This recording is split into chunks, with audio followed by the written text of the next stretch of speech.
Uno escucha la cantidad de personas que dicen, ay, es que me miré en el espejo y me vi que soy una persona que no me gusto o que tengo una parte de mi cuerpo que a mí no me gusta. Todo el mundo lo va a decir.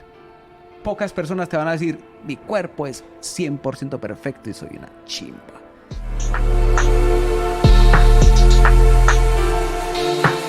Bienvenidos a un nuevo episodio de Negocios al Descubierto. Hoy vamos a introducirnos en el mundo del teatro erótico y tenemos el gusto de tener estos invitados acá, Antonio, el director, y Valentina, la comunicadora. Mucho gusto. Cuéntenos qué es Divina Obscenidad. Divina Obscenidad es un montón de cosas, pero entre tantas cosas nosotros hacemos teatro erótico. Venimos haciendo teatro erótico ya hace 10 años, casi 11, y en el transcurrir de esos 11 años hemos hecho 11 obras de teatro largo. Digo largo es porque son de gran formato, y también hemos hecho microteatro. Hemos hecho obras, muchas de ellas inspiradas, digamos, en cuentos trágicos que tienen que ver con la mitología antigua griega, que eso también tiene, digamos, unos significados importantes.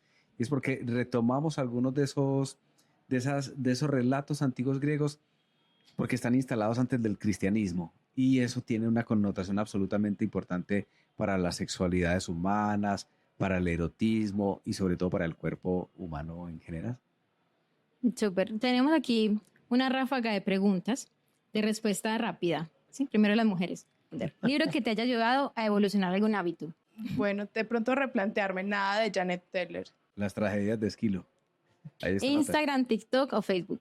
Instagram, Últimamente TikTok. ¿A qué le tienes miedo? a las alturas. A las alturas. Hábito que te gusta de ti. La disciplina, La lectura. Hábito que quisieras mejorar. la puntualidad, La lectura. ¿Qué no repetirás? otra borrachera. El pasado. Eso es imposible. Por eso. Pero que puedas repetir y no lo hagas. Tirarme un bungee jumping. Efectivo o tarjeta. Tarjeta. Tarjeta. Sí. Tu último gasto innecesario. Compré un libro de Paola Power. Pero porque es innecesario. Ay, porque a veces hay que mejorar la economía. Ok. Yo creo que unos tenis. Y ya tenía otros en la casa. Sabes que varias personas nos han respondido eso. Sí, Tenis. unos zapatos, Sí. tenis. Yo quiero aclarar que mi compra innecesaria no fue innecesaria, lo deseaba, pero no es que sea responsable. ¿Y qué era? ¿Un libro de...? Hay un libro de Paola Power que vi en nada en Bogotá. ¿Y qué libro es? Es una novela gráfica. Sí. Sí, es maravillosa. Planear o improvisar. Planear. Yo diría que las dos, pero voy a decir que planear. En ciertos momentos una, en otros momentos otra. ¿Gatos o perros? Perros. Soy alérgica a los gatos. Gatos. Ok. ¿Calor o frío? Calor. Frío. ¿Dulce o salado? Dulce. Salado. Ay, yo adiviné eso. ¿Les gusta tomar? Sí, pero no voy a repetir otra borrachera. Si es suave, sí. A mí sí me gusta tomar, obvio. Obvio microbio. Sí, me encanta. Yo creo que es de mis pasiones favoritas que sí repetiría también tomar. Bueno, te voy a decepcionar. Ah, No vamos a tomar. no, no importa. Agua. Bueno, ¿cuál es la salida? Te invito a tomar agua. Tómate ese traguito. Un poquito de agua. Bueno, aquí tenemos un juego que se llama Cóctel de Preguntas. Y son los tragos que vamos a tomar el día de hoy. Tengo una serie de preguntas, unas para ella, otra para ti. Esta pregunta es para Antonio y dice, ¿cómo nació la idea de un teatro dedicado al erotismo? Nace de un proyecto de investigación que hago en la Universidad de Antioquia para graduarme como maestro en artes dramáticas. El proyecto tenía un nombre de esos largos, aburridores que tienen los proyectos de investigación de la Universidad de Antioquia y terminó llamándose La dramaturgia del porno, que es un libro donde estoy contando cómo se puede crear un puente entre el erotismo y el teatro y ese puente poderlo llevar al escenario, que es lo que estamos haciendo con Divina Obscenidad. Ok, siguiente pregunta. Dice, ¿cómo lograste que tu pasión se convirtiera en un negocio? Pero yo creo que también tiene que ver con el equipo, con consolidar un equipo. Y eso que, digamos que negocio es un decir, puesto que estamos hablando de algo que en un país como Colombia, yo no sé cómo sea en otro país porque no conozco otro país, pero en un país como Colombia es absolutamente complejo construir un modelo de negocio en torno de algo que se llama arte o eso que nosotros llamamos pues un quehacer cultural o artístico. Todos los días estamos construyendo propuestas nuevas que vamos a hacer, desde donde vamos a generarnos, digamos, unos ingresos, pero creo que también tiene que ver mucho con el hecho de poder consolidar un equipo de trabajo.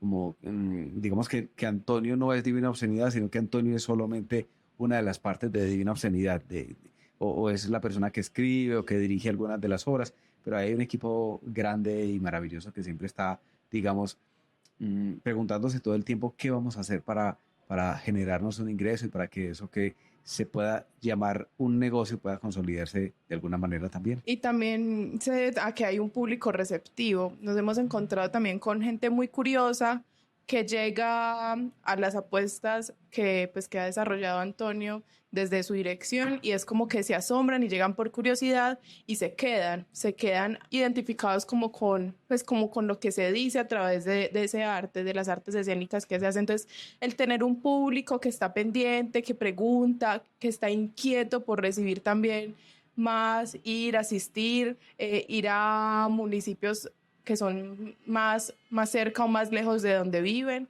también hace que un proyecto artístico y cultural pueda seguir vigente en 10 años. Sí, es que es impresionante porque pues me pregunto cómo conseguiste a las personas que ahorita trabajan contigo, porque esa propuesta, ya me quitan la duda, es algo nuevo o único dentro de la ciudad, dentro de Medellín. No sé si dentro del país. Pues digamos que fue nuevo cuando comenzó, porque ahorita todo el mundo está haciendo erotismo y todo el mundo está haciendo cabarets y demás. Y me parece fascinante también porque digamos que es una sacudida del cuerpo que era o necesaria para Medellín o necesaria para el país o lo que fuera. Pero cuando arrancamos éramos, digamos, los únicos que lo hacíamos. O digamos que fuimos como las personas precursoras en todo el tema del teatro erótico, del burlesque, sobre todo, del cabaret y demás. Súper. Otra pregunta. A ver. ¿Cómo manejar los temas controversiales? El arte de por sí siempre ha tocado temas que son controversiales y que nunca han estado como al servicio de nada o de nadie, a no ser casos específicos que están al servicio de ciertos intereses. Pero en nuestro caso particular, yo creo que seguir haciendo y seguir trabajando es la forma en la que más se ha contrarrestado la apuesta de la controversia o las críticas.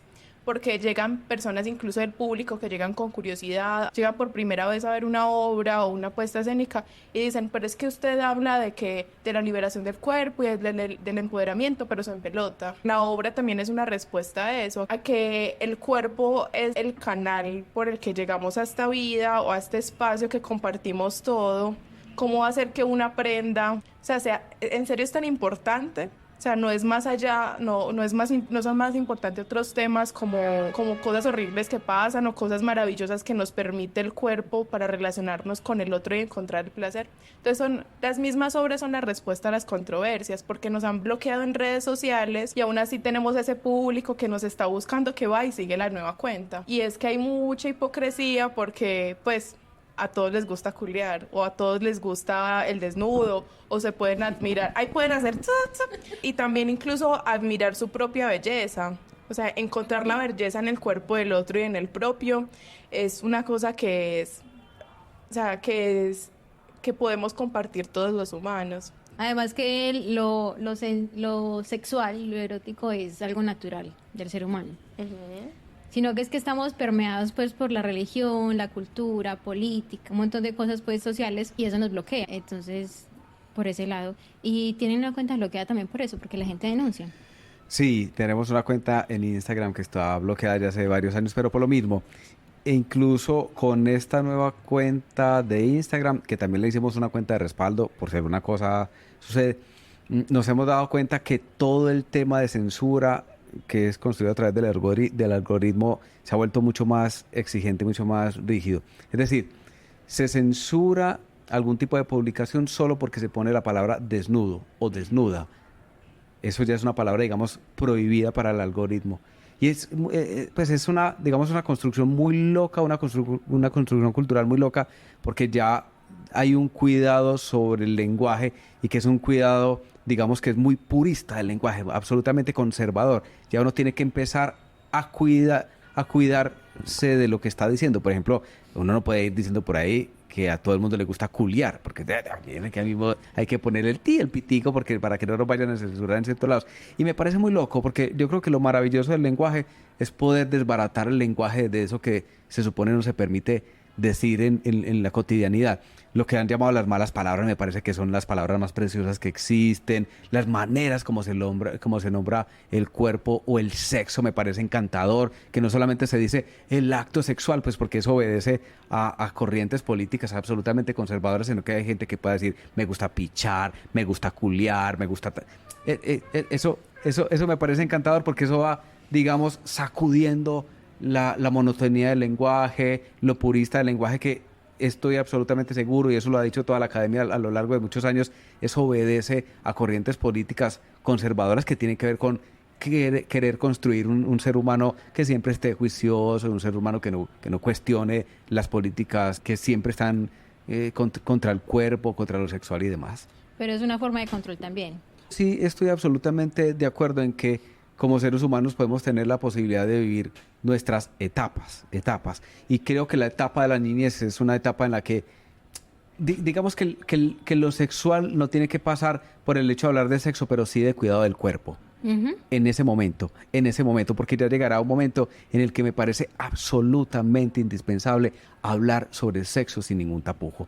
Que eso creo que pasó con nosotros como personas, que nosotros somos de una generación en la que se nos decía que hablar de sexo se reducía, como lo decimos en una obra, a una diapositiva que nos ponían en un salón y nos decían, eso que está allá son las trompas de falopio, que después nos dicen, eso no son las trompas de falopio, eso es un dibujo de las trompas de falopio, y pare de contar. Entonces todo se reducía a una diapositiva que estaba en función de decirnos cómo reproducirnos, no cómo tener sexo, cómo culiar, cómo pichar teniendo placer, cómo es la búsqueda del placer en hombres y mujeres, que también hay un asunto súper machista, y ahí sí hay toda una razón del nuevo feminismo cuando dice que todas las o muchas de las corrientes educativas están en función de educarnos en una sociedad absolutamente patriarcal, que eso me parece muy loco porque es desde el punto de vista de quién está puesto el placer, que bueno, en fin, eso es una conversación absolutamente larga, pero volviendo a eso, diría que sí me parece importante que la niñez viva un momento de niñez donde todo gira en torno de la fantasía y del cuidado del cuerpo en cuanto a las sexualidades, pero sí tiene que llegar un momento en el que hablemos de sexo, de qué es eso de sexo, sin que nos pongan esos tapujos que nos ha puesto la iglesia, que nos ha puesto la religión, que nos ha puesto lo social y demás. Sí, hace rato escuchamos una frase o una conferencia, no sé qué decía, lo que no tratas con tu hijo en casa, él lo va a buscar en otra parte. Por ejemplo, si tú no le das amor a tu hijo en la casa, lo va a buscar por fuera. Y el amor de por fuera es ya morbo, abuso, pues cierto, pues muchas veces es así con un niño. Uno como ser humano empieza a tener una edad en la que ya es importante empezar a preguntarse por su cuerpo, porque están las transformaciones, porque está el deseo y demás. Y lo que yo te decía ahorita es como que no esconder esas conversaciones en nada, sino que esas conversaciones tienen que pasar por la claridad y por la honestidad también. Por la honestidad del deseo, bueno, desde dónde estás deseando, desde dónde estoy deseando, a quién deseas y sobre todo, cómo hacer para que ese deseo sea un deseo cuidado y sobre todo, digo yo, si se trata de hijos o de hijas, cómo hacer para que te cuides frente a tu deseo y cómo va a hacer para que otra persona no se aproveche del hecho de saber que eres una persona que está descubriendo tus deseos, que uno pueda... O que esa persona en la edad que esté en ese momento en el que está descubriendo su cuerpo pueda encontrarse con otra también que le pueda decir tranquilamente, estoy descubriendo de mí mi deseo, estoy descubriendo de mí mis placeres. ¿Cómo hacemos para que nos cuidemos en ese descubrimiento? Y yo creo que la labor de papás y de mamás está en función de poderle hablar a su hijo o a su hija de qué puede pasar en el cuerpo. Existe algo que se llaman orgasmos, existe algo que se llama placer. ¿Cómo ocurre el placer en el cuerpo? Y yo creo que esas cosas son conversaciones que uno debería tener con sus personas cercanas siempre. Yo nunca las tuve, sabiendo que tuve un papá y una mamá fascinante, pero es otra generación y jamás ni me voy a castigar ni los voy a castigar por el hecho de que yo nunca pude tener ese tipo de conversaciones. Pero yo creo que esto es una generación que se ha movido increíblemente y es una generación que está atravesada por las redes sociales y por la internet. Pues sabes que a nosotros nos llegaban las informaciones a través de otra persona o a través de un libro o a través de cosas absolutamente manuales y como de lo análogo. Ahora ya todas las informaciones están. Mira que es otro tipo de generación con otro tipo de informaciones absolutamente distintas. Pero yo creo que también en esas búsquedas del placer empiezan a pasar cosas involuntarias, que uno no sabe qué está pasando, como el propio descubrimiento del cuerpo, qué está pasando, ay, qué raro. En el colegio nunca pasaba eso, o todo pasaba por las amigas, como, ay, me pasó esto, ay, ¿tú qué piensas? Y ya luego, ya en la adolescencia, ya llegó el internet y entonces ya sí había como duda, qué pena preguntarle a alguien más. Y entonces el internet, entonces yo creo que ya en este momento la sexualidad está mediada por otras cosas y que hay muchos creadores de contenido que yo realmente lo agradezco, que lo pasen incluso por el feminismo, por esa responsabilidad de ese cuidado en el que se hablan de... O sea, se habla con total libertad sobre esos temas que muchas veces uno sigue descubriendo sin saberlo, como algunos datos. Entonces eso me parece importante y que ahora la conversación sobre el placer no está puesta sobre la mujer, da placer y ya, porque incluso hay una nena que hace contenido en internet que dice, es que la mayoría de los comentarios que me llegan es cómo hacerle una buena a mi novio. Acá me puse el pitido yo. Y entonces la decía, pero ¿cómo así? Pues a veces los manes no preguntan cómo hacértelo a vos. Entonces también es ponerlo desde el arte, también permite que las inquietudes hayan otras que pasen por lo político, porque todos los sentires son políticos. Y entonces eso me parece que es muy importante. Pero yo soy, como voy a decirlo, soy muy atrevido en ciertos sentidos y creo que hay algunas preguntas con respecto de lo sexual, de las sexualidades, del erotismo, del cuerpo, que se repiten siempre y en todas las edades y en todas las generaciones y en todas las épocas, incluso en esta época que es una época tan sobre o saturada de información.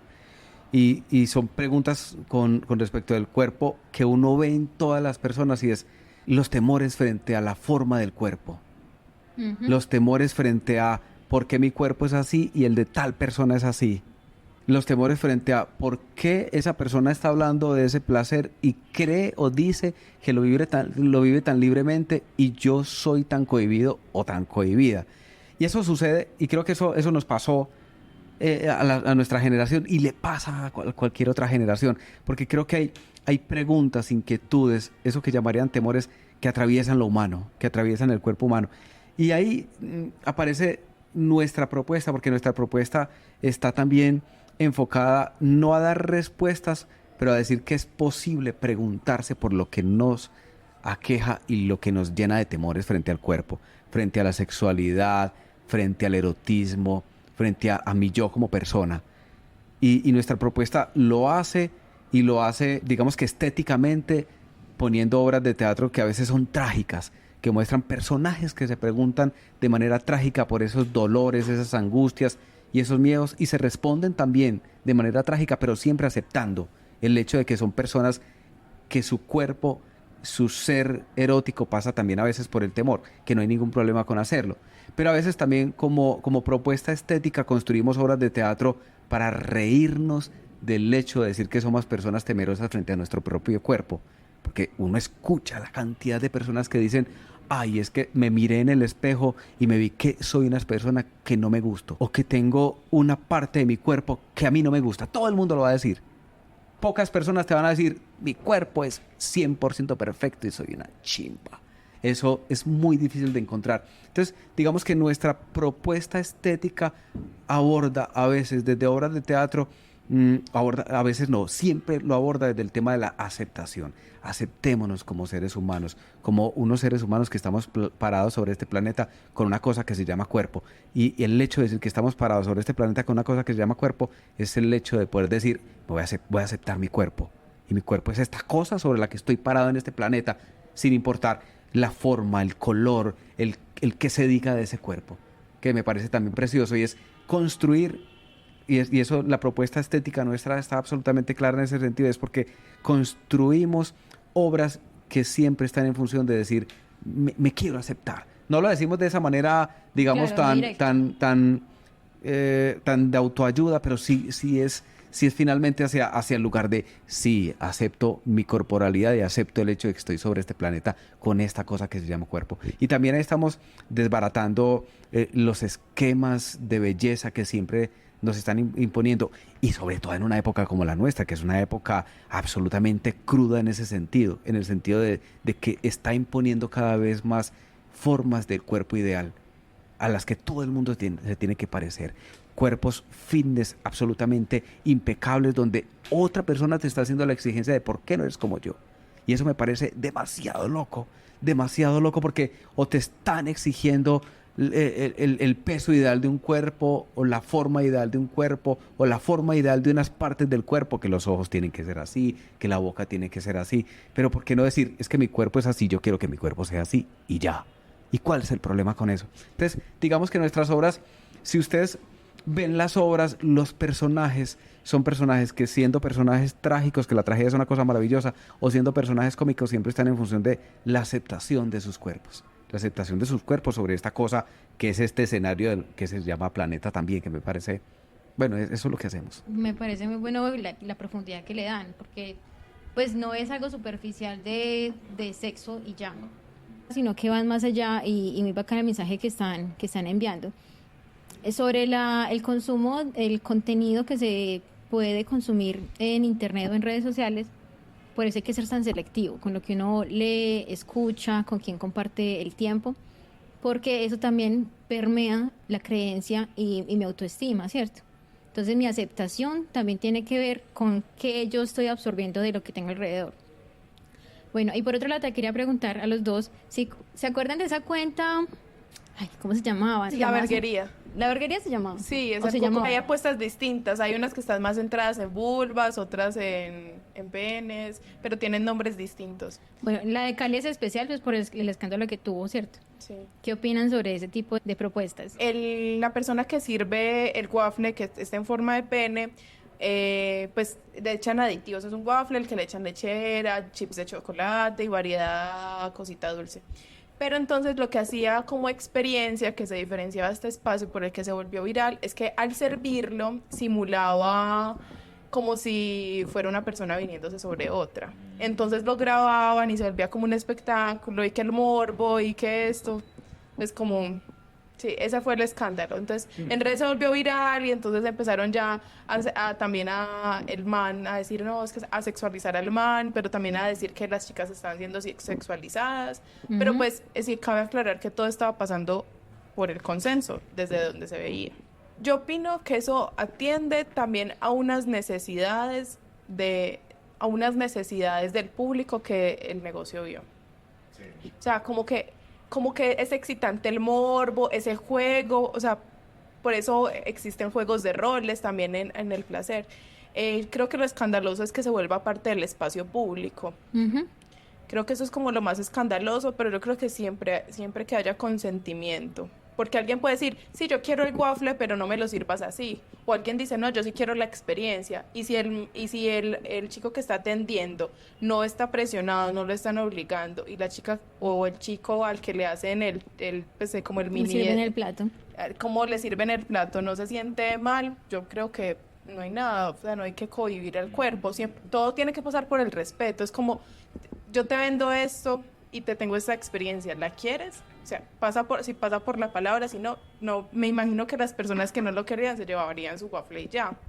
Pero eso también es una estrategia de marketing que pasa por esas necesidades y angustias de la experiencia, porque ahora todos los negocios y las apuestas pasan antes por la posibilidad de una experiencia antes que el producto.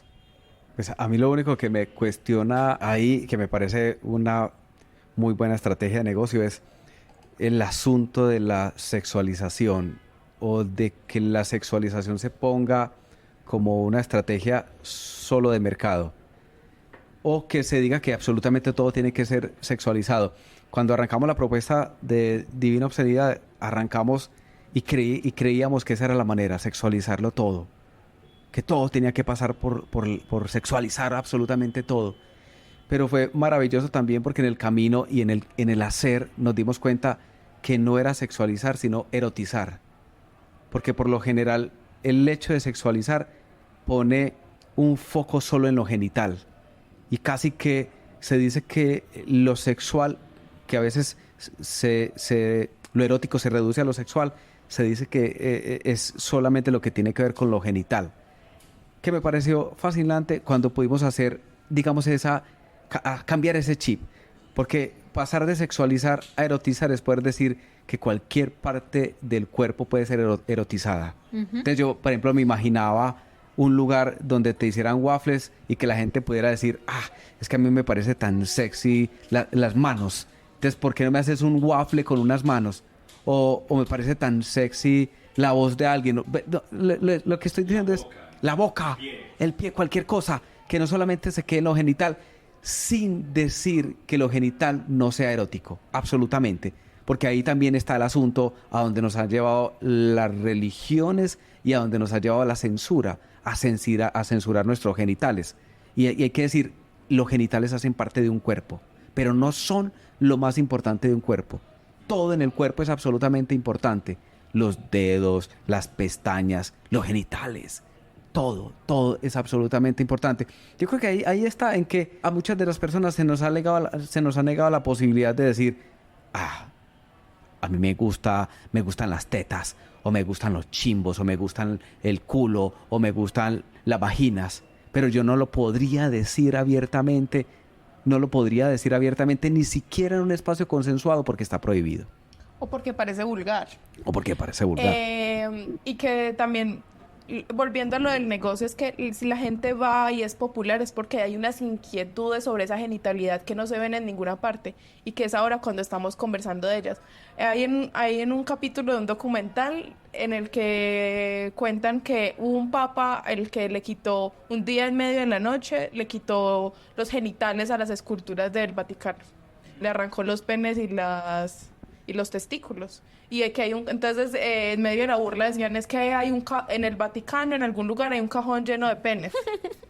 y entonces ahí llegamos también a la reflexión religiosa. Dicen pues desde el catolicismo, el hombre es el reflejo de Dios. Pero si este es el reflejo de Dios, pues hay que mirarlo de arriba hacia abajo. O sea, no hay que anular ninguna de sus partes, porque si lo vamos a ver también desde la parte religiosa, pues a este cuerpo es para vivirlo y darle con sabor, pero no está visto de esa forma, y es la forma en la que nos relacionamos entre todos. Hay inquietudes, no es como que llegó un momento de la historia en el que hayamos dicho, siento estas necesidades, me siento erótico, me siento sexual. Es una cosa humana y también es el reflejo de esa creación de la que nos han dicho siempre, si vamos al aspecto religioso. Entonces también es que nos hemos tragado el cuento entero mucho tiempo. Y obligados a tragárnoslo. Sí. Yo sí estoy de acuerdo con Val y también últimamente estoy creyendo en que todo el asunto de la sexualidad ha de pasar nuevamente por un rasero de lo educativo y que hay que volver a construir una nueva educación sexual o una nueva educación para las sexualidades alternativas, para el erotismo. Además porque la educación sexual tradicional está o pasada por lo religioso, donde te dicen que el sexo es pecado y que nosotros como personas nacemos con un pecado original, o pasado por lo médico, donde por lo biológico, donde te dice que eres una persona en función solo de reproducirse. Creo que eso hay que meterlo en una maleta y dejarlo guardado y que los extraterrestres vengan a burlarse de eso. Lo chistoso es que nacimos con el pecado original.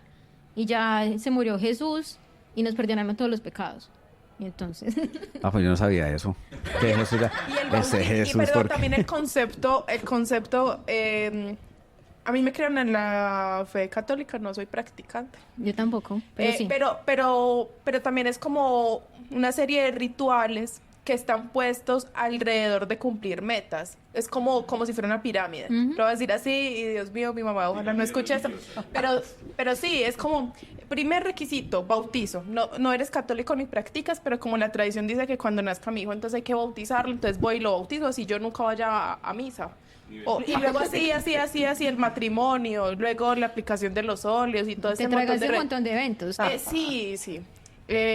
Sí, es que en mi familia hay curas, hay religiosas, entonces sí. Tenemos eso en común, porque mi papá quería que yo fuera monja. Es que, ay, mi hija, soñé con que se iba a ser monja, y yo...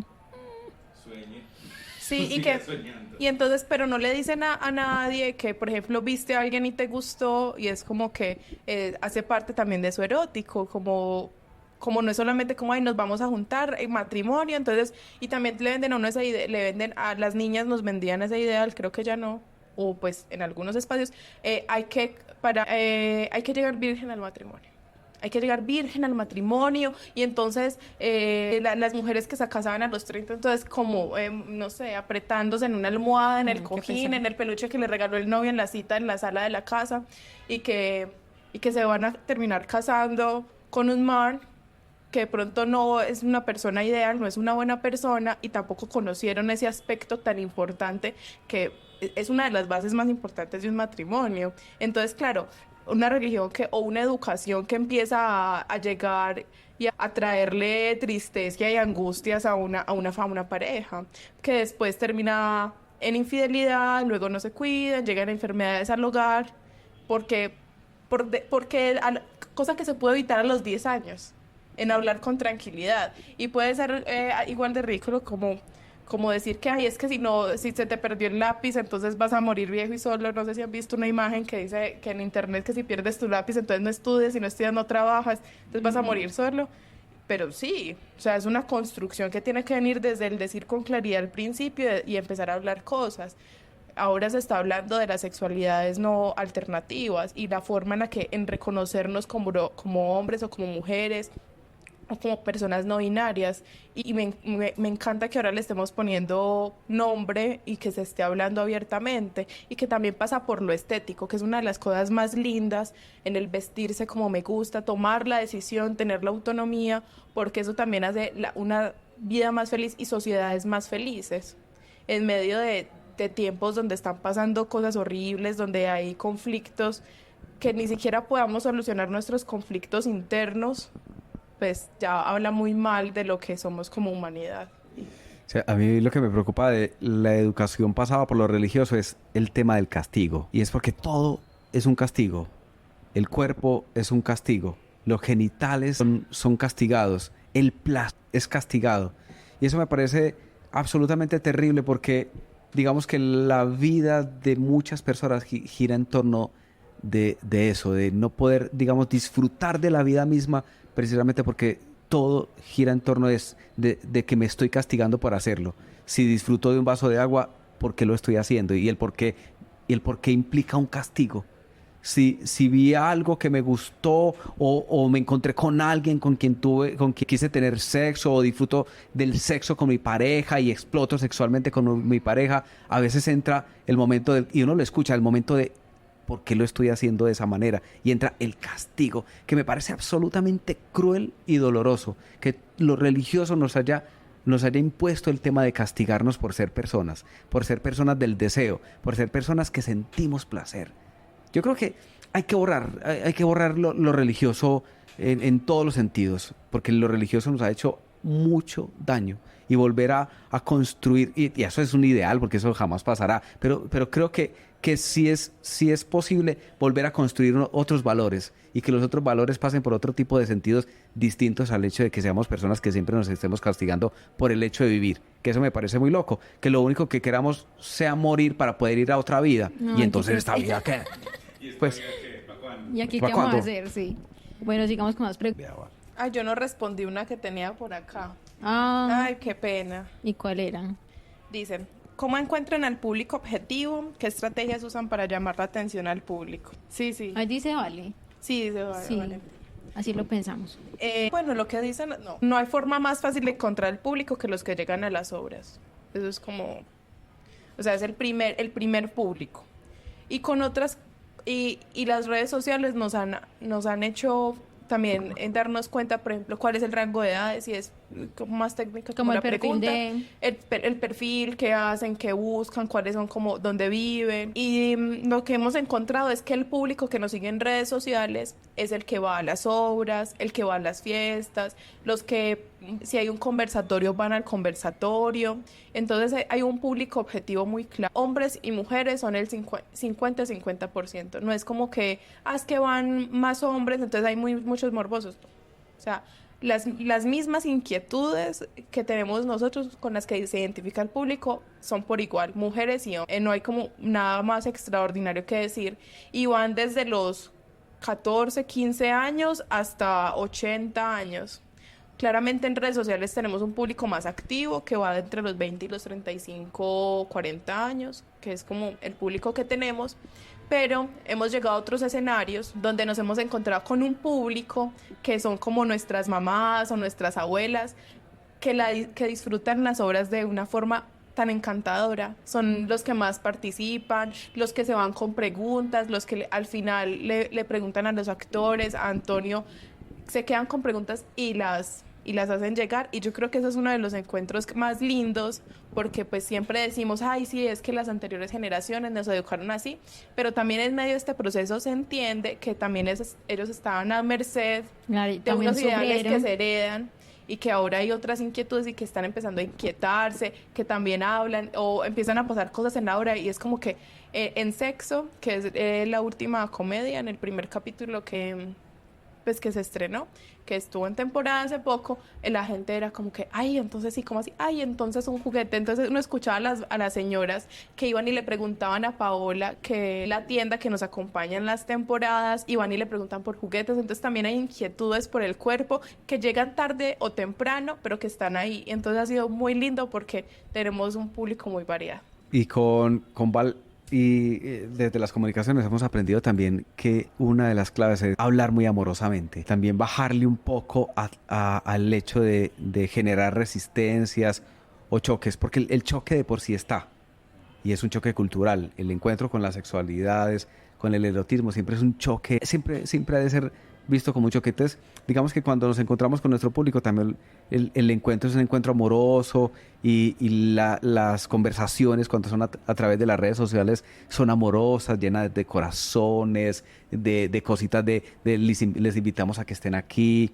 Es como si les diéramos la bienvenida a este espacio también, a que nos respondamos preguntas, y eso me parece como muy, muy encantador. Y lo otro que nos hemos dado cuenta, que Val lo mencionaba y que reitero, como que el asunto de las preguntas sobre la sexualidad no es un asunto que se resuelva en una época de la vida, que le dicen a uno, ah, sí, eso lo resolvió usted en el colegio, en la clase de sexualidades que le dieron a usted. Eso es una cosa que atraviesa lo humano hasta el último día de la vida, diría yo. Porque lo que Val menciona de las personas muy adultas que van a ver las obras, y en la última obra que fue Sexo, que es una obra muy educativa, es gente que está diciendo, ah, ¿es en serio? Y el clítoris es así, y uno mismo dice, el clítoris es así, ay, pues como que lo maravilloso de lo humano está en que uno puede ser una persona que todo el tiempo se está haciendo preguntas, y todo el tiempo se está haciendo respuestas y demás y todo eso. Y redescubriéndose, pues uno ya con tanta edad, conociendo cosas nuevas de uno mismo. Y uno siente que las personas están como tranquilas en ese redescubrirse, pero también es como el acceso, como sí. como el poderles decir, párchese, tranquilo. Sí. Pues es normal tener inquietudes, es normal que tengamos dudas, es normal que tengamos temores. Vamos a ver si somos capaces de responderlas, y si no, pues miramos a ver qué pasa. Si no, Google. Pero sí, tiene que ver mucho con que es un espacio de confianza. Total. No en cualquier parte se puede hablar sobre el tema, y no todo el mundo lo va a aceptar así de buenas a primeras. Imagínate hablar con una persona religiosa, no, conservadora. Pero sabes que hemos tenido encuentros con personas que son religiosas. Incluso un cura de algún lugar fue a ver una de nuestras obras, que es una obra absolutamente fuerte, entre una relación amorosa entre Judas, Jesús y María Magdalena. Y después nos escribió contándonos que le había encantado la obra, que le había gustado mucho. Y la obra, pues es una obra muy fuerte. Ven, y también, al principio, yo te interrumpo toda obra. No hay problema. Sí. Al principio tú no tenías público, pues saliendo de la universidad apenas, tenías solo la tesis y el proyecto en la cabeza. ¿Cómo empezaste a llamar al público? Pues yo creo que también fue con la primera obra, que se llamó Minotauro, que era un encuentro entre dos chicos y una chica. Y eso, digamos que la gente fue llegando a esa primera obra, y de ahí para allá fuimos construyendo un público que hasta ahora está ahí también. Pero creo que también es porque desde el principio, como equipo, nos planteamos en romper esquemas, en romper estereotipos, y sobre todo estereotipos amorosos. Y aquí también se hacían obras de teatro donde no solamente se mostraban relaciones heterosexuales, sino que se mostraban relaciones entre chicos o relaciones entre chicas, pero eran obras muy ocultas, y obras que, digamos, los encuentros amorosos, los encuentros sexuales eran encuentros todavía muy, muy escondidos. Lo que hicimos es que evidenciamos el hecho de que somos personas que también pasamos por lo sexual y pusimos en escena actos sexuales explícitos, sin importar quiénes estén en el escenario, si es un chico o una chica, un chico, un chico, una chica y una chica. También porque la pregunta, la inquietud más allá de lo estético era una inquietud filosófica y es ¿por qué negamos el hecho de que somos seres también que estamos pasados por lo erótico o lo sexual? La tesis estaba precisamente en eso, en por qué en las narraciones siempre se nos está ocultando el acto sexual. Y ahí parte importante de lo que decíamos es, eso tiene implicaciones absolutamente políticas. De decir, pues yo soy un cuerpo glorioso, yo no culeo, yo no picho. ¿Qué? Eso que lo digan quién sabe por allá en el medioevo y eso que lo digan quién sabe en qué lugares. Pero somos seres que estamos pasados por lo sexual, somos seres que estamos atravesados por lo erótico. Entonces nuestra propuesta estaba en vez de esconder, evidenciar, abrir la cortina y decir, esos personajes en esa historia que estamos contando, que siempre estamos contando historias, también son personajes que tienen deseos por otros personajes y deseos sexuales y deseos amorosos y deseos que pasan por lo erótico. Te lo poníamos así. Y así apareció la primera obra y de ahí para acá pues hemos tenido la fortuna de tener a las personas que han estado ahí como siguiendo nuestras propuestas, que es una gente muy bella. Parece que fue algo fácil. Que yo creo que las personas ven es como la dificultad, como si fuera una pared. Y no ven el proceso como un escalón tras otro. O sea, uno no empieza con 1.000.000 de seguidores, uno empieza con 1, y luego 2, y luego 100, y luego 1.000, y luego, ¿cierto? Uno va construyendo eso. En cuanto a la audiencia, tú haces tu obra, funciona con 2 personas, con 3, con 5, con 10, y va subiendo. No es una cuestión automática.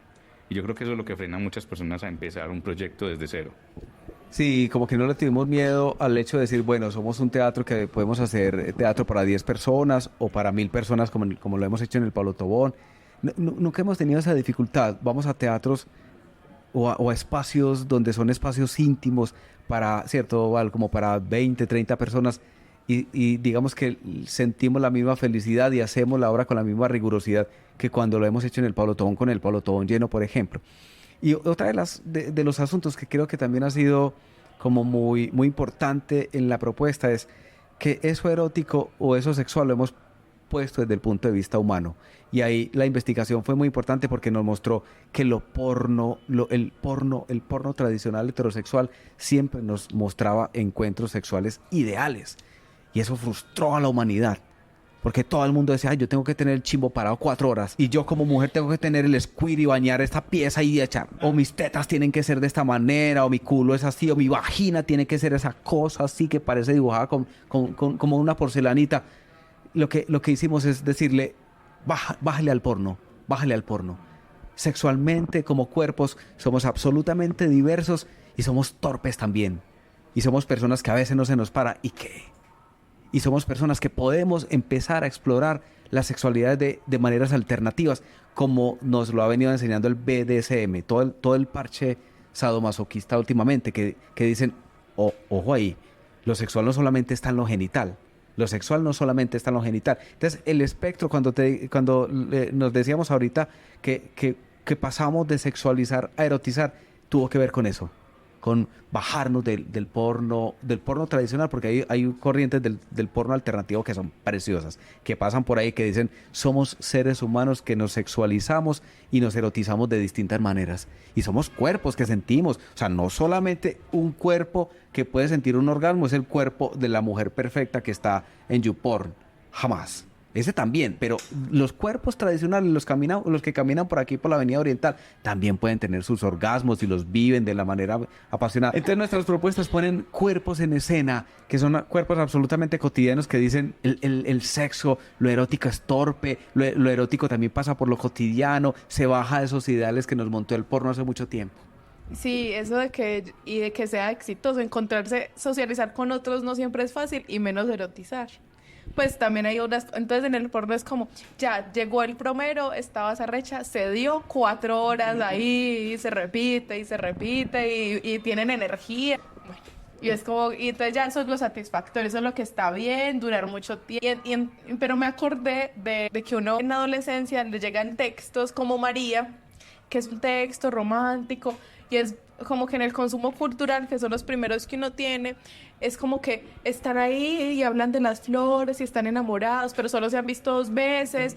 No, y están ahí con esa cosa, lo que están es más arrechos y no han podido, y uno es todo el libro a ver si pasa, que pase algo. Y cuando uno llega a textos, que todo el mundo habla de Gabriel García Márquez, pero lo estoy releyendo, me estoy leyendo El amor en los tiempos del cólera, uno ve que todo el mundo culea entonces el Florentino Ariza, que es el personaje, entonces habla también de la belleza de esas mujeres con las que se encuentra, entonces esta era afro y esta se veía de tal forma, y entonces sus faldas, y uno sí dice, sí, tú puedes, porque claro, y todas esas historias de él son realmente el reflejo pues, de nuestro país, de historias cotidianas y de lo que uno escucha en la tía y en la historia de los amigos que se encuentran con sus historias familiares y los que se encontraban a escondidas con esas puertas pequeñitas que le hacían a las puertas grandes para escabullirse en medio de la noche, y que también pues pasa por el texto, pero cuando ya lo vemos y nos encontramos con esa escena, como lo que pasa en Divina, pues es un asunto maravilloso, porque es como que, ay, no solamente lo estoy imaginando, sino que esa historia que está también pasada por el texto hablado y actuado ha llegado hasta nosotros, y a veces esas coincidencias son maravillosas para darle a uno respuesta. Maravilloso. No me acuerdo cómo termina María.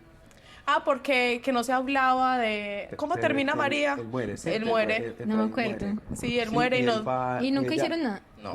Él muere, sí, creo que, pero no sé, no, porque yo lo leí en el colegio, pero creo que Sí, él hace cierto, él muchos muere años. y ella va a la tumba de él, Y la llena de flores. algo así, ¿cierto? Ay, qué pesar. Creo que sí, termina así la novela. Efraín estaba como... Menos- Sino que es que él le hace una promesa. Ellos se encuentran y se conocen, ellos son como primos. Y entonces él va, creo que él hace la expedición botánica con Humboldt o uno de estos botánicos, y entonces él le promete volver para casarse y se mandan cartas. Pero pues tampoco es como una sexteada por carta. Entonces es como...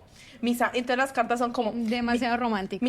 Sí, claro, está dentro del género del romanticismo. Entonces, mis angustias, yo no sé qué. Sí, pero pues una mental, no sé. ¿Y qué pregunta teníamos luego? ¿De cuál es la clave o las claves que nos puedes dar en este momento para superar el pánico escénico? Vi que tienen un curso sobre eso en la página web. Sí, normalmente hacemos un taller sobre manejo de pánico escénico y cómo hablar en público. Y hay como unas claves que son, digamos, las básicas, pero todas parten por el hecho de decir que pararse en un escenario es un asunto técnico. Y que como asunto técnico, eso se puede aprender y que cualquier persona lo podría aprender. Entonces hacemos un trabajo sobre manejo de la voz, manejo de la respiración, manejo de las miradas, manejo de uno con relación a las personas que están al frente. Eso es lo que hacemos básicamente. Pero también es decir que lo que nosotros hacemos es poderle decir a las otras personas cómo pararse en un escenario, sobre todo cuando tiene algún tipo de presentación que se puede preparar, que no solamente es improvisado, aunque se hacen algunas técnicas de improvisación y demás que son absolutamente indispensables. Pero tiene que ver con eso, con cómo pararse sobre un escenario cuando se tiene algún tipo de conferencia o taller o presentación, pues como en público. Te llegan personas que tienen que hablarle mucho a muchas personas en público, y muchas de ellas son, digamos, con personas que les da mucho miedo el hecho de pararse en un escenario, el hecho de que otras personas les estén mirando. Entonces hacemos una serie de ejercicios que son ejercicios todos tranquilos, como de jugar a estar en el escenario, a respirar en el escenario, a poderse encontrar con las otras personas en el escenario. La pregunta va porque dentro del mundo de los negocios, como ya lo han experimentado, hay que enfrentarse a escenarios, no solamente literal escenarios donde hay un público, sino escenarios virtuales, escenarios en una mesa, una cena, donde uno tiene personas nuevas que conocer y con quien conversar acerca de los negocios. Entonces yo creo que también eso podría decirse que es pánico escénico. Entonces quisiéramos que nos dieras como así chiquitos treditas de técnicas o tips. Pues es que hay muchos tips. Digamos que disponemos primero de un espacio para poder hacer ese taller, que les voy a contar cómo se hace metodológicamente. Disponemos de un espacio, y en el espacio lo que hacemos es que le decimos a las personas que se ubiquen en el espacio. ¿Cuál es el espacio en el que están? ¿Y cuál es el espacio de conversación? ¿Y cuáles son las personas con las que van a conversar en ese espacio? Entonces tiene que ver primero con esos principios de los que veníamos hablando ahorita, del reconocimiento del propio cuerpo, quién soy yo, y sobre todo con el hecho de, eso no se puede hacer en media hora y mucho menos en 2 horas o en 4 horas, pero sí de hacer conciencia sobre el hecho de aceptarme como soy, porque muchos de los temores que aparecen en el escenario están ligados a temores sobre el cuerpo. Ah, es que mi cabello es así, o mis manos son así, o mi voz es de esta manera. Entonces, lo que hacemos es reconocer cómo es tu cuerpo y vamos a empezar a hacer un trabajo para aceptar ese cuerpo en ese escenario. Y lo siguiente es, pues eso es un asunto de varias sesiones de trabajo, de muchas sesiones de trabajo. Y lo otro es, ¿quién es usted frente a esas personas con las que estás? ¿Qué es lo que les vas a contar? ¿Cómo se los vas a contar? Hay maneras de contar lo que vas a contar. Si la información es una información técnica, ¿cómo hacer para que esa información técnica no sea tan pesada y sea mucho más tranquila de poderla entregar? Si la conversación es en un espacio pequeño, si es en un auditorio, si es un salón muy grande, si la conversación es con o sin micrófono, porque hay muchas personas que le tienen pavor al micrófono. Pero pavor es pavor, o sea, personas que toman el micrófono y empiezan a temblar. Por el hecho de sentir que su voz está siendo amplificada y que se están escuchando más de lo que se podrían escuchar cotidianamente. Entonces lo que hacemos son ejercicios de aceptación del cuerpo, y el cuerpo tiene una escucha, una manera de mirar y sobre todo tiene una voz. Y la voz tiene unas inflexiones, unas maneras de respirar. Parte importante también tiene que ver con un trabajo sobre la voz. Y el trabajo sobre la voz es, hay maneras de afinar la voz, hay maneras de hacer inflexiones en la voz para que la conversación sea una conversación amena, amable, que la otra persona te escuche con tranquilidad y sienta que lo que estás diciendo es algo tranquilo, ameno y que sobre todo es importante también. Entonces, el curso es un curso bastante divertido. Lo hacemos una compañera que es Dey Vera, que es la directora de Burlesca Escuela, que es una escuela de burlesca que tiene la ciudad de Medellín. Ella hace toda la parte corporal y yo hago toda la parte de cómo hablar en público. Ustedes tienen de pronto, si tienen o lo piensan hacer, una escuela virtual. Pues lo hicimos en pandemia, hicimos un taller virtual de burlesque y nos funcionó bastante, pero yo creo que eso es lo que puede seguir también, hacer talleres. Cuando hacemos la convocatoria de los talleres, aparecen personas que nos dicen que sí podemos hacer los talleres virtuales. Yo creo que ahorita es empezar a recoger algunas ideas y poderlo hacer de maneras distintas a como lo hemos venido haciendo hasta ahora. Lo virtual es definitivamente lo que sigue también. Uy, sí, ¿verdad? ¿Y cómo les fue en la pandemia? ¿Sobrevivieron? Yo creo que soy una proyección de mí mismo, es que está aquí. Pero la pandemia fue absolutamente dura y dolorosa para nosotros como artistas. No sé cómo pudo haber sido para el resto del mundo. Sí sé cómo pudo haber sido para el resto del mundo. También absolutamente complicado y difícil, pero para todo el parche artístico fue demasiado complicado. Y todavía está siendo muy, muy duro. Apenas estamos como en proceso de recuperación. Y sobre todo porque lo nuestro, como todo, pasa por asuntos gubernamentales. Entonces acabamos de pasar por una administración que fue terrible, con todo el tema artístico, que apenas estamos, digamos, recuperándonos. La administración que ha llegado ha dicho, y lo ha dicho de manera explícita, esto es un chicharrón, lo cultural es un chicharrón, que no se sabe por dónde agarrarlo, porque está el tema de los presupuestos, que se los han robado, y que el arte también está para eso, pues para que los políticos se sigan aprovechando, diciendo, sí, hacemos asuntos artísticos, pero por otro lado se están saqueando todo el dinero, nuestro dinero, porque ese es nuestro dinero. ¿Y te refieres a la administración de Medellín o de Colombia? De Medellín. De Colombia yo no conozco absolutamente nada, no puedo decir absolutamente nada en este momento, pero sí, la administración pasada de Medellín fue una administración terrible con nosotros los artistas, y la que llega no sabemos qué está pasando, pues todo está como en veremos, estamos ahí como mirando a ver qué podemos hacer, y además porque es doloroso decirlo, pero lo nuestro también depende mucho de asuntos gubernamentales, de todo el tema de becas, de todo el tema de convocatorias, de apoyos gubernamentales, y es porque nuestro modelo de negocio, si bien se plantea como autosuficiente, no es suficiente hacerlo de la manera como lo hacemos para podernos generar, digamos, un ingreso digno.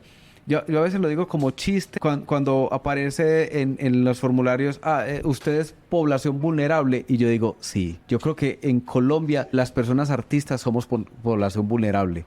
Y no me quiero poner como una víctima, pero me quiero poner como una persona que ha hecho parte de un sistema donde lo financiero o eso económico es absolutamente vulnerable con lo artístico en nuestro país. Además porque nuestro país es una mierda en ese sentido y es un asunto cultural donde se cree que los artistas son solamente esas personas que tienen muchos seguidores en redes sociales, que también son artistas, seguramente lo son, pero cantidad de artistas que ni siquiera tienen redes sociales o que sus redes sociales son nulas o vagas, y grandes artistas se mueven diariamente por ahí haciendo grandes obras de arte, bailarines, actores, actrices, cantantes, y es muy loco porque eso pasó con la administración pasada, que le dio toda la fuerza a los grandes artistas, a Karol G, que es maravillosa, a los reggaetoneros, que no sé cómo se llaman, que son también maravillosos, supongo, pero dejó de lado los pequeños los pequeños artistas.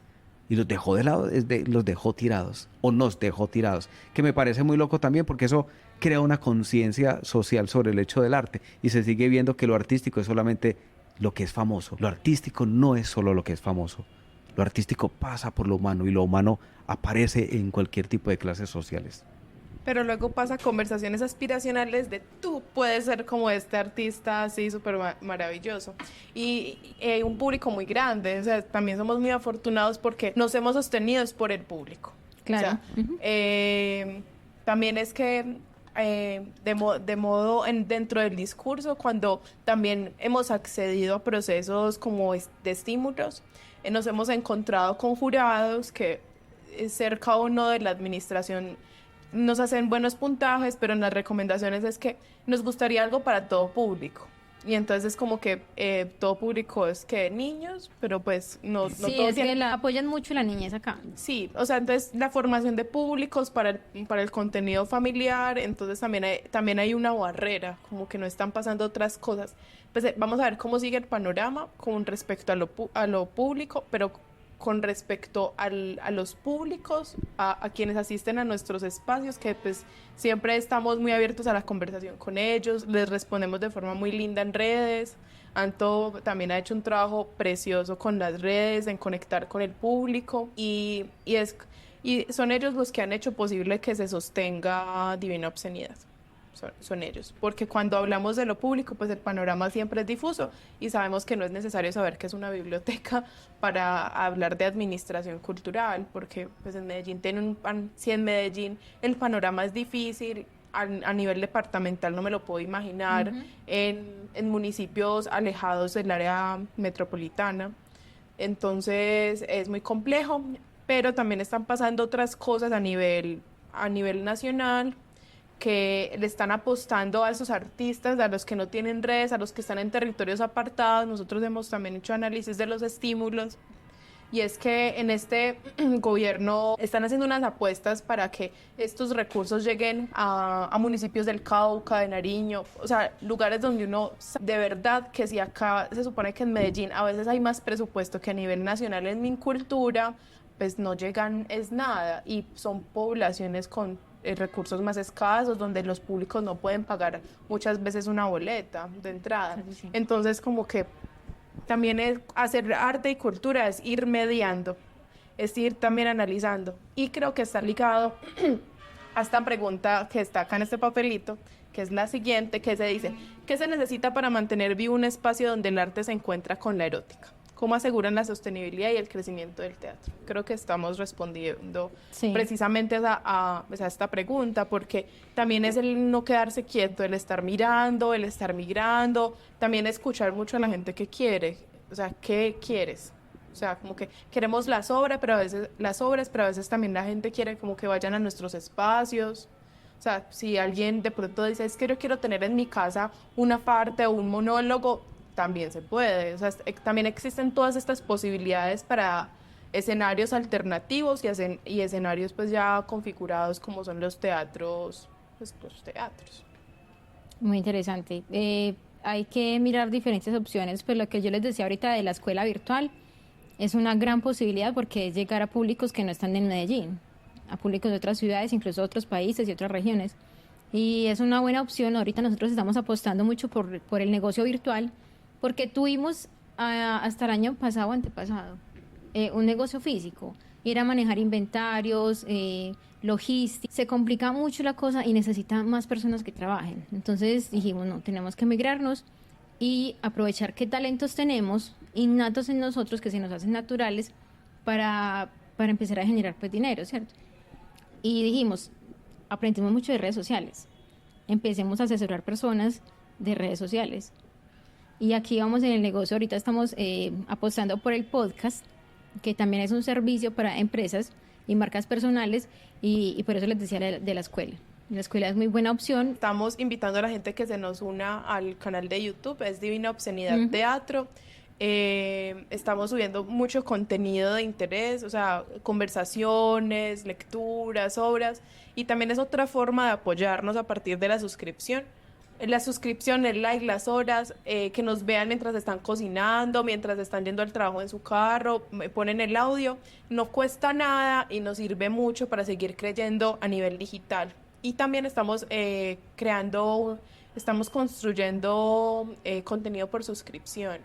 Entonces, en redes sociales, en Instagram y en Facebook, Divina Teatro, les vamos a estar contando. O sea, vamos a tener contenido muy variado bueno, sí. para seguir creciendo. Pues ya también haciendo, lo estamos llamando Divina en todas partes y al mismo tiempo. Entonces, pues también para estar ahí de forma simultánea con públicos que nos ven en Bogotá y nos escribe mucha gente de Bogotá. Es como, ¿cuándo vienen a Bogotá? Y no es como que... Preparar la gira. Sí. Ve, en Bogotá había un teatro burlesque de, ¿cómo se llama esa actriz de televisión? Alejandra Borrego. No me acuerdo. sé, pero será Casa Ensamble. Casa de Ensamble. ¿No se llamaba así la señora? Sí, Alejandra. Que hace tiempo escuché que le tuvo que cerrar durante la pandemia. Que también era sobre burlesque, ¿cierto? Si no estoy mal. Era como un espacio, una casa maravillosa, gigante, donde hacían microteatro. Entonces, seguramente algunas de las obras sí pudieron haber sido o cercanas al burlesque o al cabaret en algunos de los espacios, porque teníamos muchos espacios. Entonces, hacían obras en varias salas y creo que tenía una sala grande, pero esa no la conocí yo conocí las salas pequeñas, seguramente hacían burlesque y cabaret también. Entonces allá les está haciendo mucha falta este tipo de teatro. A ver, que nos inviten. Bueno, siguiente pregunta, ¿tenemos más? Así, quedan dos. ¿Cómo mantienen motivado el equipo de trabajo?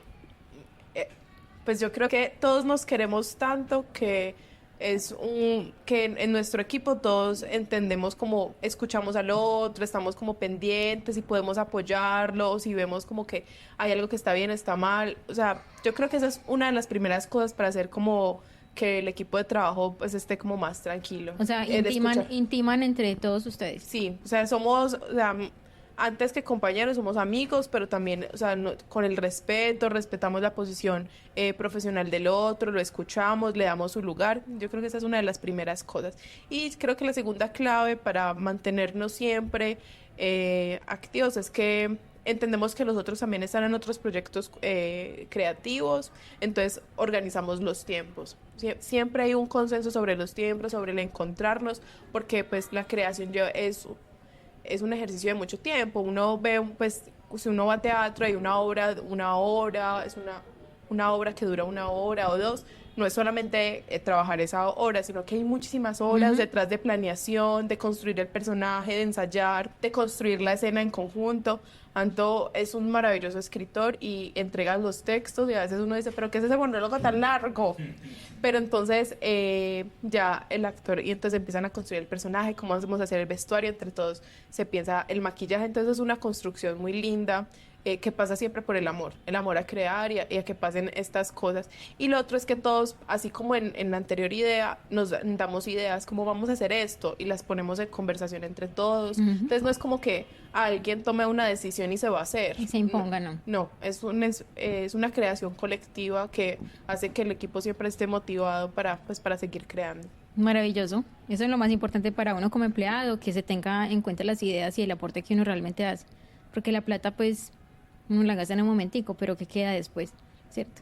Sí, ¿para qué pesa vivir en angustias y en estrés? Ya. Y es también entender como que es un acto que puede ser también muy pasajero, pues que es una puesta en escena y que le ponemos todo el profesionalismo, pero que también es un acto pasajero que bien o mal, como que lo único importante que va a quedar es el hecho de poder decir que ahí está puesta nuestra vida y que también nuestra vida puede pasar por lo divertido, que no necesariamente tiene que pasar por ambientes, si se quiere llamar laborales, del dolor. Aunque es normal porque somos seres humanos y hay momentos de angustia también. Y cómo no decirlo, pero los momentos de angustia, yo creo que la posibilidad de los momentos de angustia también está en poder decir desde dónde los voy a resolver. o desde dónde los quiero atrapar. Y creo que lo que Val dice es, bueno, démonos la pela y digamos que lo que podemos hacer es también tratarlo amorosamente. Esos momentos de angustia, respirar, si tenemos momentos de dificultad y nos tenemos que distanciar un poco, pues yo creo que lo mejor es que nos distanciemos y en algún otro momento, cuando las aguas se calmen un poco, conversamos, miramos a ver qué pudo haber pasado, qué fue lo que pasó y desde ahí lo vamos resolviendo. Sobre todo porque la creación escénica es un asunto colectivo, no es como en otras artes, como en las plásticas, que son procesos de creación más solitarios, donde uno está enfrentándose a sus propias ideas, sino que encontrarse con el otro con el que uno incluso ve, ay, creo que puedo cambiar esto, o puedo mejorar. A veces una conversación dice, ay, ¿y si hacemos?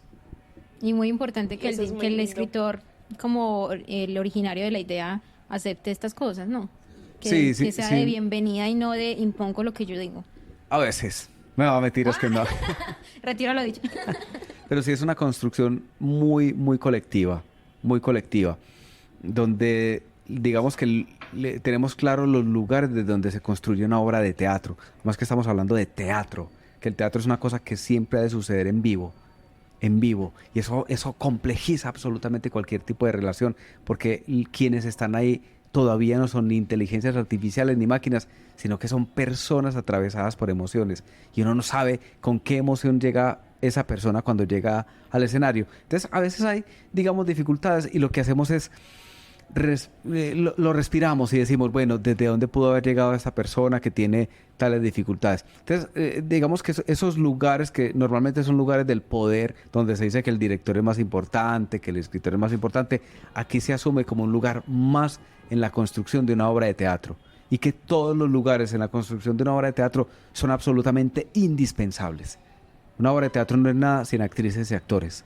Sería solamente una obra de teatro que está escrita y que se pone por ahí a ver si alguien se atreve a leerla, pero en un cajón. Entonces, digamos que en ese sentido se equiparan los valores de las personas que están montadas sobre un escenario. ¿Qué tal o qué sería de una obra de teatro sin una persona que, como Val, que como mueve las redes sociales, como construye las comunicaciones, que es la que se conecta con el público para que el público vaya a ver la misma obra, o sin el público que va a ver la obra? Es decir, el teatro es maravilloso, es porque todo ahí es absolutamente indispensable. La persona que construye la iluminación, que lo construye pensando en unos colores, eso que llamamos el técnico, que uno dice, el técnico.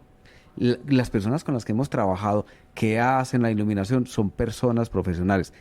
Felipe Ortiz es un gran maestro de la Universidad de Antioquia que construye la iluminación a partir de referentes pictóricos. Y no te va a poner un bombillo, él te pone el color sobre una escena, pero teniendo claro el concepto de la iluminación sobre esa escena. Y así todo el mundo que está ahí, y así todo el mundo. Entonces yo creo que en ese sentido se equiparan los valores de las personas que están, y es un lugar en el que uno empieza a desbaratar un poco el estereotipo del lugar de poder también, que se le dan a las personas, y se dice, es que ese es el director, y vamos a ponerle la alfombra al director. El director no es más que una pieza más en esa construcción que es la obra de teatro.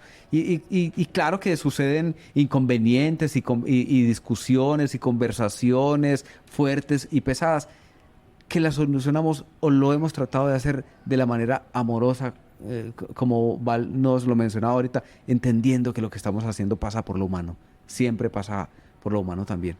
Y el calentamiento también ayuda también a distanciarse de el calentamiento previo, verlos hacer el ritual del calentamiento es una cosa hermosísima, porque también es entrar como a la zona de juego antes de abrir el escenario, y eso también ayuda. Listo, ya es lo que vamos a hacer, ya en 2 horas está, y pasó, como lo que estabas diciendo. Sí, y también digamos que depende del proyecto. Por lo general hay, digamos, un grupo base que construimos las obras de teatro, pero lo que Val dice, hay personas que llegan solo al proyecto porque no hay otra manera en la que puedan estar. O sea, seríamos personas felices si este equipo de trabajo, si esta compañía de teatro pudiera pagarle a actores y actrices y a todo un equipo técnico diciéndole, no tienes que hacer nada más en la vida. vamos a hacer teatro. Pero en un país como Colombia eso es imposible. O sea, tenemos que ir a otros lugares a rebuscarnos el asunto salarial para poder venir a hacer teatro acá también. Entonces, en ese sentido, uno valora mucho más a las personas que llegan acá y que llegan diciéndote, mira, esta semana solamente puedo ensayar tal, tal y tal día. Y puedo estar en la función antes de estas horas a estas horas. Y uno dice, mira cómo lo hace también, sabiendo que está resolviendo sus vidas por otro lado. Entonces, yo creo que de esa manera se bajan muchas presiones sobre las personas que están ahí. Y se bajan presiones. El hecho de decir que se bajan presiones no quiere decir que lo que se haga no sea absolutamente riguroso. Y que haya una exigencia, porque también está el lugar del director. Está para eso, para exigir técnicamente. Y ya hemos decidido que la obra técnicamente va a irse por acá. Claro, el lugar del director es exigir técnicamente para que estéticamente o desde las concepciones filosóficas de la obra se vaya viendo así como nos lo hemos planteado. Y su lugar como actriz es darlo todo en un escenario. Entonces, mira que cada quien tiene su lugar en esa construcción que es la obra de teatro. O sea, para mí el teatro es una cosa impresionante. Es una cosa que reúne a muchas personas, que reúne mucho esfuerzo, tu energía creativa desde el momento en que escribes, el momento en el que se comparte este proceso de construcción, se elaboran estos personajes, son meses, tal vez años, elaborando una obra y solamente sucede en el tiempo que sucede. De alguna manera yo siempre he estado en el mundo audiovisual, ¿cierto? Para mí el valor del audiovisual es porque veo como si estuviéramos embotellando el tiempo, como decimos, el tiempo en una botella a lo Ricardo Arjona. Para mí es como valioso embotellar el tiempo. De hecho, estas gafas graban. Estas gafas son unas cámaras. Es de verdad. Estas están descargadas, pero aquí tengo cámara. Entonces yo puedo grabar. Yo estoy con Macarena, voy por ahí haciendo cualquier cosa, me pareció algo muy gracioso, pum, grabar. Entonces para mí es muy valioso capturar momentos y embotellarlos. Eso es lo que a mí me causa demasiada, no sé, como intriga de por qué el teatro tiene que ser pasajero. O sea, es un trabajo demasiado extenso, demasiado fuerte, como para dejarlo pasar. Y tienes toda la razón. Y ahorita, cierto que la transición está también en poder entrar a lo audiovisual. Con Vinci, que es nuestro otro compañero de todo el audiovisual, de la fotografía, de los videos. Con Val, estamos empezando a mirar cómo podemos hacer la transición hacia lo audiovisual sin abandonar el teatro. Porque también es que es una cosa que a veces no es posible ni siquiera pasar por las palabras. Porque se trata de poder decir que es poder vivir la experiencia. Lo que ahora se habla mucho de vivamos la experiencia, vivamos la experiencia, vivamos la experiencia. Pero yo creo que solo quien puede vivir una obra de teatro, sea desde el punto de vista del escenario, sea desde el punto de vista de quien está como espectador y que disfrute ese momento, puede decir, he vivido la experiencia. Y eso es lo que creo que le ha permitido al teatro estar vivo hace más de 2.500 años. Hace más de 2.500 años. Muchas cosas han desaparecido y todo se va, pero el teatro todavía persiste. Y digo que también tiene que ver mucho con las personas espectadoras, es porque hay teatro muy malo. Y que uno dice, yo como espectador voy a teatro que yo digo, yo a esto no volvería a venir en mi puta vida. No lo repito. Jamás. Y también me pongo en el lugar de personas que son espectadoras y por eso hacemos un teatro que conecte con las personas. Es porque yo voy a unas obras de teatro que como espectador digo, ¿en serio están haciendo esto? ¿Qué pasa con la gente que va por primera vez a teatro y dice, es que eso es teatro y todo el teatro es así? Para la gente que está viendo esto o que está escuchando esto, no todo el teatro es así. Hay teatro muy malo, como hay teatro muy bueno. Que hay teatro que se toma el tiempo en poder decir que va a construir una propuesta que puede conectar con espectadores. Y que es posible hacer propuestas que transiten entre lo comercial o lo independiente, que conecte con espectadores. Y no hay que tenerle miedo al hecho de construir piezas para la gente, para las personas. Es que el teatro sin espectadores no es absolutamente nada. El teatro sin espectadores es una cosa que se queda en la casa, pues que se queda así, quedémonos aquí, somos las personas más tesas y más intelectuales y conocemos a Sófocles y Esquilo. ¿Y qué? Pero me parece muy importante es volver volver, y yo reitero el hecho de construir nuevos valores, y los nuevos valores también tiene que ir con construir nuevos teatros, porque hay teatros que ya están agotados y que se siente que ya están agotados, que ya no les dan más, y están agotando espectadores.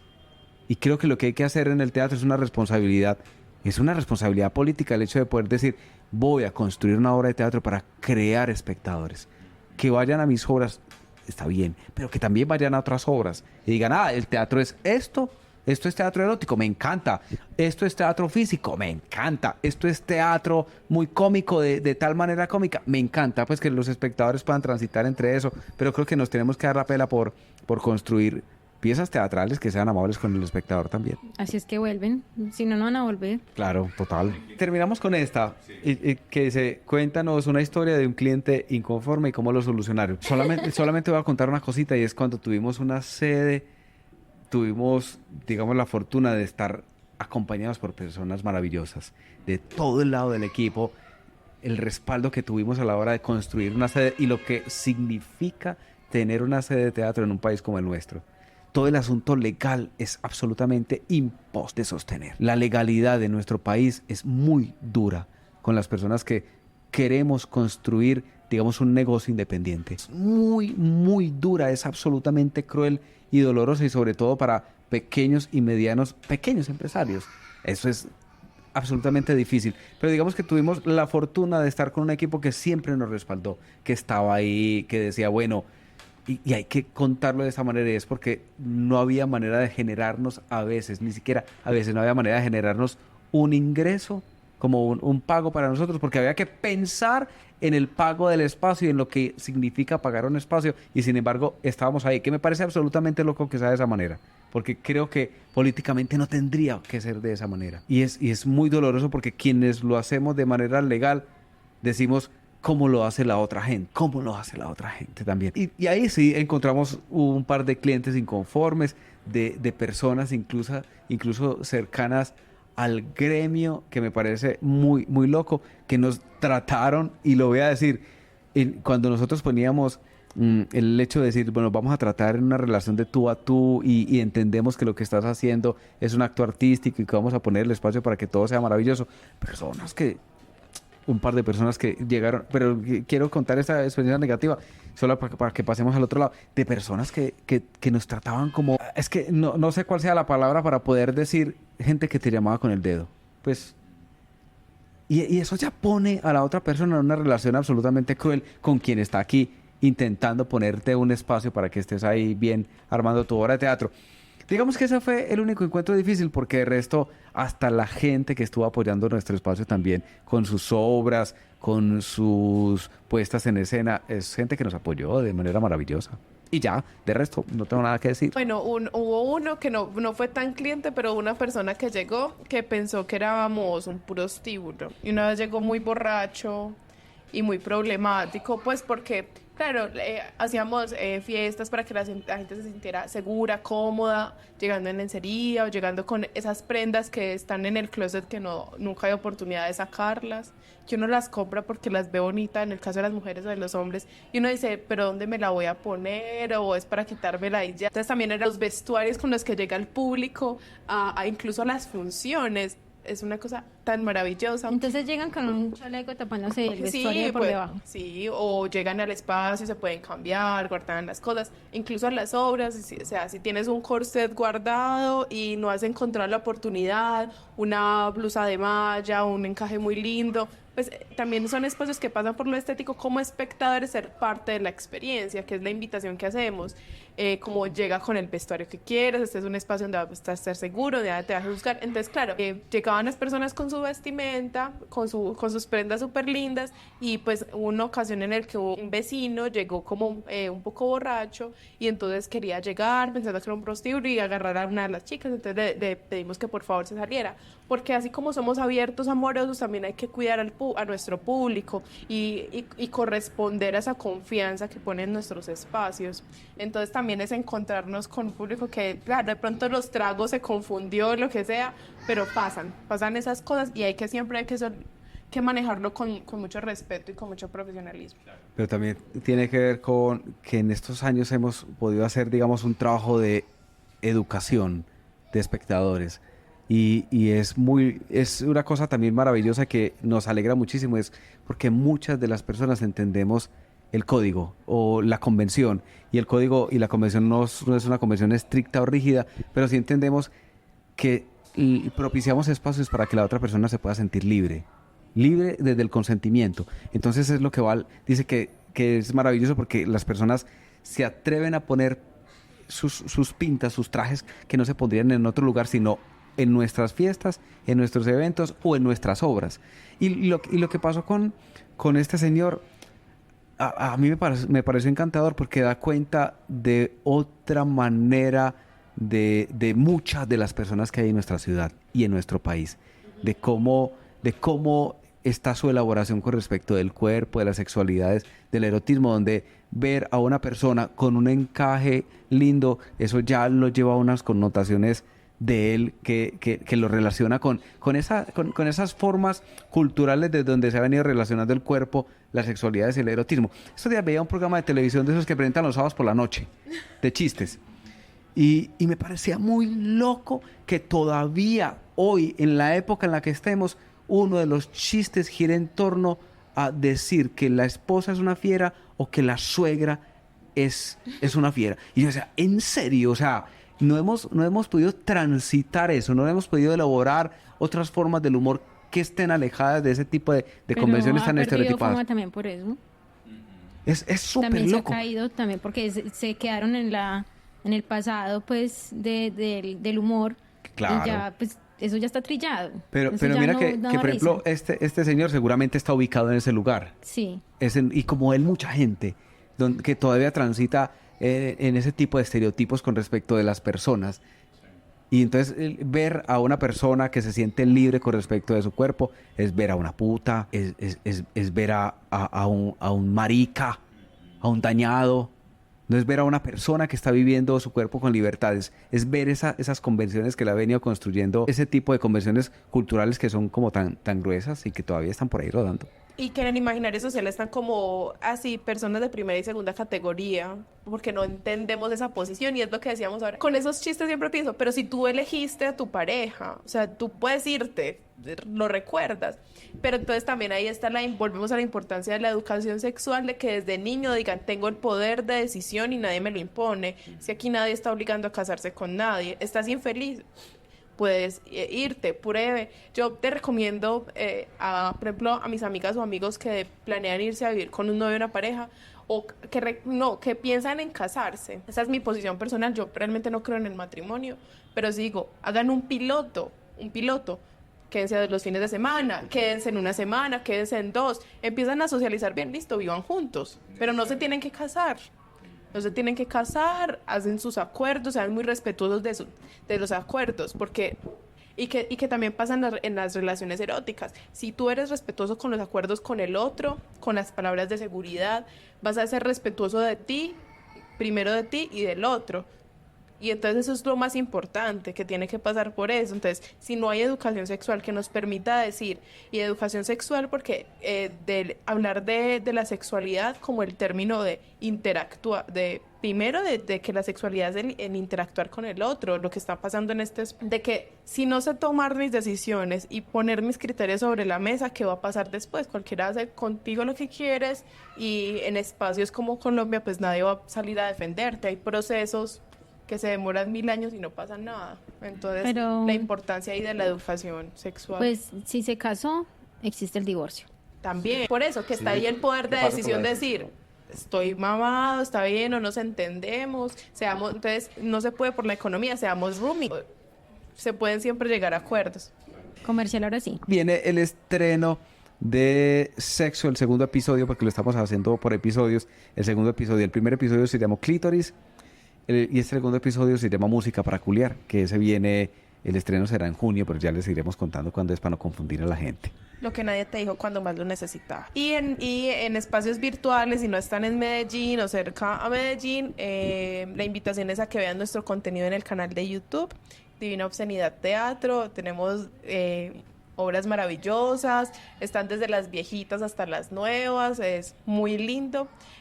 También los invitamos a que estén muy pendientes en redes, en Instagram y en Facebook. En el futuro vamos a tener, en estos días, vamos a tener posiblemente una cuenta en Patreon para que puedan ver nuestro contenido más de cerca, lo que quieren saber detrás de escenas, detrás de camerino, los ensayos, esas cosas que les dan curiosidad, y si quieren ver algo que de pronto no hemos puesto ahí o que no les hemos contado, también pueden sugerirnos para saber qué curiosidades tienen.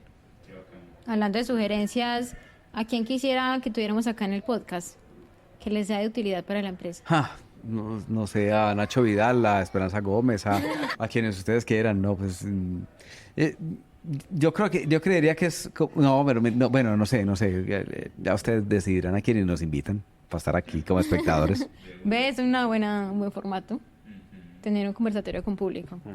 Bueno, muchas gracias, encantada de tenerlos aquí. Seguramente van a volver. Estamos muy contentos de haberlos conocido y que nos hayan explicado y contado tantas experiencias que tienen con el teatro erótico. Ay, gracias.